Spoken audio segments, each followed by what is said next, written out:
ನಮಸ್ಕಾರ ಸ್ನೇಹಿತರೆ, ನಿಮಗೆಲ್ಲ ಮಮತೆಯ ಜೀವನಕ್ಕೆ ಮಮತೆಯ ಸ್ವಾಗತ. ನಾನು ಮಮತಾ ಶಂಕರಿ. ಇವತ್ತೊಂದು ರುಚಿಕರವಾದ ಬನ್ ದೋಸೆ ತೋರಿಸ್ತಾ ಇದ್ದೀನಿ. ದಪ್ಪ ದೋಸೆ ಹೆಂಗೆ ಮಾಡೋದು ಅಂದರೆ, ಬನ್ ದೋಸೆ ಬನ್ ಥರ ಚಿಕ್ಕದಾಗಿ ಉಬ್ಬಿ ಮೆತ್ತಗೆ ಬರುತ್ತೆ.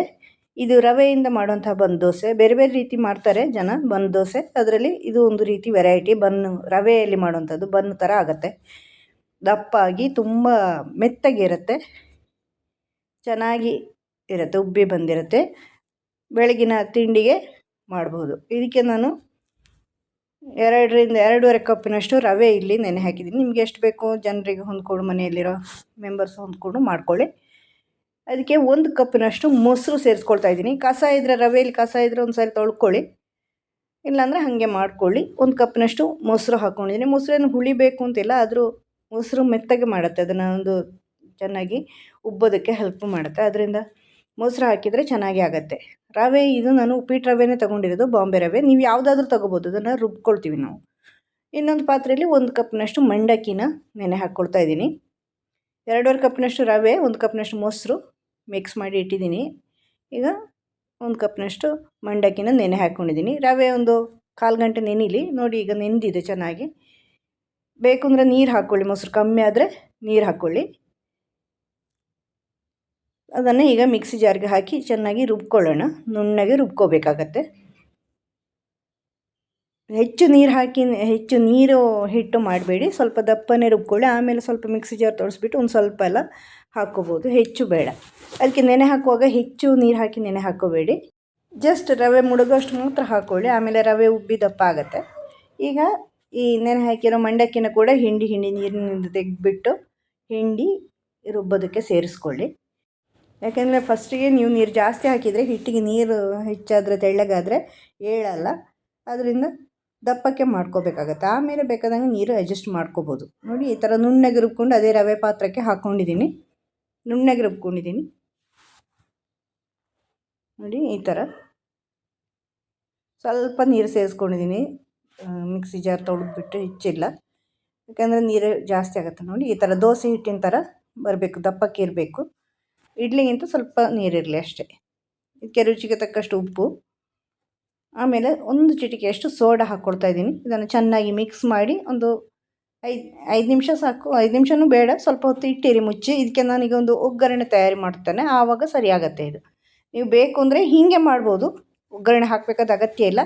ನಾನು ಸ್ವಲ್ಪ ರುಚಿಗೆ ಪರಿಮಾಣಕ್ಕೆ ಅಂತ ಒಗ್ಗರಣೆ ಹಾಕ್ಕೊಂಡಿದ್ದೀನಿ. ಒಗ್ಗರಣೆಯಲ್ಲೂ ಅಷ್ಟೇ, ನಿಮಗೆ ಬೇಕಾದಂಗೆ ಅದನ್ನು ಜಾಸ್ತಿ ಹೆಚ್ಚು ಕಡಿಮೆ ಬೇರೆಲ್ಲ ವಸ್ತುಗಳು ಹಾಕ್ಕೋಬೋದು. ನಾನಿಲ್ಲಿ ಈಗ ಸ್ವಲ್ಪ ಕಡಲೆಬೇಳೆ ತಗೊಂಡಿದ್ದೀನಿ, ಹಸಿ ಕಡಲೆಬೇಳೆ, ಸ್ವಲ್ಪ ಉದ್ದಿನಬೇಳೆ, ಆಮೇಲೆ ಒಂದು ಸ್ವಲ್ಪ ಸಾಸಿವೆ, ಇಷ್ಟನ್ನೇ ಹಾಕ್ಕೊಳ್ತಾ ಇದ್ದೀನಿ. ಏನು ಹೆಚ್ಚು ಹಾಕ್ಕೊಳ್ತಾ ಇಲ್ಲ, ಸ್ವಲ್ಪ ಪರಿಮಳಕ್ಕೆ. ಕಡಲೆಬೇಳೆ ಇದ್ದರೆ ತುಂಬ ರುಚಿಯಾಗುತ್ತೆ ಅಂತ ಅಷ್ಟೇ, ಹೆಚ್ಚೇನು ಹಾಕ್ತಾಯಿಲ್ಲ. ನೀವು ಬೇಕಾದ್ರೆ ಶುಂಠಿ, ಹಸಿಮೆಣಸು, ಈರುಳ್ಳಿ, ಈ ಥರ ಎಲ್ಲ, ಕೊತ್ತಂಬರಿ ಸೊಪ್ಪು, ಇದನ್ನೆಲ್ಲ ಹಾಕ್ಕೊಂಡು ಮಾಡ್ಬೋದು, ಅದು ಇನ್ನೂ ರುಚಿಯಾಗತ್ತೆ.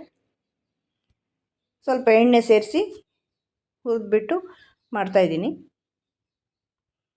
ಈ ಥರ. ಇದು ಕಡಲೆಬೇಳೆ ಎಲ್ಲ ಕೆಂಪಾಗಿ ಸಾಸಿವೆ ಸಿಡಿದಾಗ ಸ್ವಲ್ಪ ಕರಿಬೇವನ್ನು ಕೂಡ ಹಾಕ್ಕೊಳ್ತಾ ಇದ್ದೀನಿ. ಸ್ವಲ್ಪ ಕೈಯಲ್ಲಿ ಅದನ್ನು ಕಟ್ ಮಾಡಿಕೊಂಡು ಬೇಕಾದ್ರೆ ಹಾಕ್ಕೊಳ್ಳಿ. ನೀವು ಇಡೀ ಹಾಕಿದರೆ ಪ್ರಯೋಜನ ಇಲ್ಲ ಅಂತ ಇದ್ದರೆ, ಅಂದರೆ ದೊಡ್ಡ ಆಗುತ್ತೆ, ಎಲೆ ದೊಡ್ಡ ಇದ್ದರೆ ಕೈಯಲ್ಲಿ ಕಟ್ ಮಾಡ್ಕೊಂಡು ಹಾಕಿ.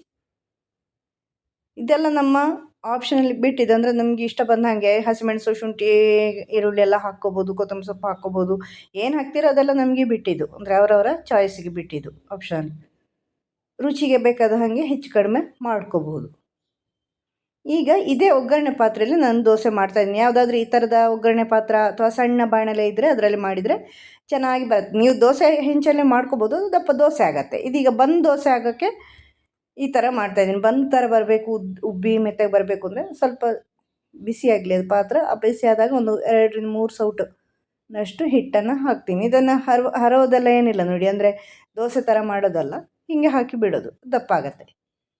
ಸಣ್ಣ ಪಾತ್ರೆ ಅಲ್ವಾ, ಅದು ಆದ್ದರಿಂದ ಆ ಬಂದು ಶೇಪ್ ಬರಬೇಕಾದ್ರೆ, ಬನ್ ಥರ ಬರಬೇಕಂದ್ರೆ ಇಂಥ ಪಾತ್ರೆಯಲ್ಲಿ ಮಾಡಬೇಕಾಗತ್ತೆ. ಇಲ್ಲಾಂದರೆ ದೋಸೆಯಲ್ಲೇ ಮಾಡ್ಬೋದು ನೀವು, ದೋಸೆ ಹೆಂಚಲ್ಲಿ. ಏನಾದರೂ ಮುಚ್ಚುವಂಥ ಪಾತ್ರೆ, ಅದಕ್ಕೆ ಆಗುವಂಥ ಪಾತ್ರೆಯನ್ನು ಮುಚ್ಚಿ ಇಡಿ. ನೋಡಿ, ಈ ಥರ ಉಬ್ಬಿ ಬರುತ್ತೆ. ಅದನ್ನು ತಿರುವಿ ಹಾಕಿ, ಒಂದು ಚಮಚದ ಸಹಾಯದಿಂದ ತಿರುವಿ ಹಾಕಿ. ಈ ಥರ ಚೆನ್ನಾಗಿ ಆಗುತ್ತೆ ಇದು. ಹಿಟ್ಟು ಜಾಸ್ತಿ ಹಾಕಿದರೆ ಸ್ವಲ್ಪ ಉಬ್ಬಿ ಬರುತ್ತೆ, ಕಡಿಮೆ ಹಾಕಿದರೆ ಕಡಿಮೆ ಬರುತ್ತೆ. ಸ್ಪೂನ್ನ ಸಹಾಯದಿಂದ ತಿರುವಿ ಹಾಕಿನೂ ಸ್ವಲ್ಪ ಬೇಯಿಸ್ಬೇಕಾಗತ್ತೆ, ದಪ್ಪ ಇರೋದ್ರಿಂದ. ನೋಡಿ ಈ ಥರ ಬರುತ್ತೆ, ನೋಡಿ ದಪ್ಪ ಬರುತ್ತೆ ಉಬ್ಬಿ. ತುಂಬ ಒಳಗಡೆ ನಾನು ಕಟ್ ಮಾಡಿ ತೋರಿಸಿಲ್ಲ ನಿಮಗೆ. ಒಳಗಡೆ ಒಳ್ಳೆ ಕಣ್ಣು ಬರುತ್ತೆ, ಜೇನುಗೂಡಿನ ಥರ ಕಣ್ಣು ಬರುತ್ತೆ. ನಾವು ಮಂಡಕ್ಕಿ ಹಾಕಿದ್ದೀವಲ್ವ, ಅದರಿಂದ ಅದು ಜೇನುಗೂಡಿನ ಥರ ಬರುತ್ತೆ. ನೀವು ಬೇಕಾದ್ರೆ ಮಾಡಿ ನೋಡಿ. ಬೆಳಗಿನ ತಿಂಡಿಗೆ, ಬ್ರೇಕ್ಫಾಸ್ಟಿಗೆ ಹೇಳಿ ಮಾಡಿಸಿರೋಂತಹ ತಿಂಡಿ ಇದು. ತುಂಬ ರುಚಿಯಾಗುತ್ತೆ. ಒಂದೇ ರೀತಿ ಮಾಡೋದಕ್ಕಿಂತ ದೋಸೆಗಿಂತ ಸ್ವಲ್ಪ ಟೇಸ್ಟ್ ಡಿಫ್ರೆಂಟ್ ಅನಿಸುತ್ತೆ. ಅಂದರೆ ಬಂದ ಥರ ದಪ್ಪ ಬರುತ್ತಲ್ವ, ದೋಸೆ ಆದರೆ ಇಷ್ಟು ದಪ್ಪ ಅಲ್ಲ, ಸ್ವಲ್ಪ ಅರವ್ತೀವಿ ನಾವು. ಅದರಿಂದ ಒಂದು ಸ್ವಲ್ಪ ಡಿಫ್ರೆಂಟ್ ಟೆಕ್ಸ್ಚರ್ ಇರುತ್ತೆ, ತುಂಬ ಚೆನ್ನಾಗಿರುತ್ತೆ. ನೀವು ಮಾಡಿ ನೋಡಿ. ನಿಮಗೆ ವಿಡಿಯೋ ಇಷ್ಟ ಆದರೆ ಲೈಕ್ ಮಾಡಿ. ಮುಂದಿನ ವಿಡಿಯೋದೊಂದಿಗೆ ಭೇಟಿಯಾಗೋಣ. Thank you.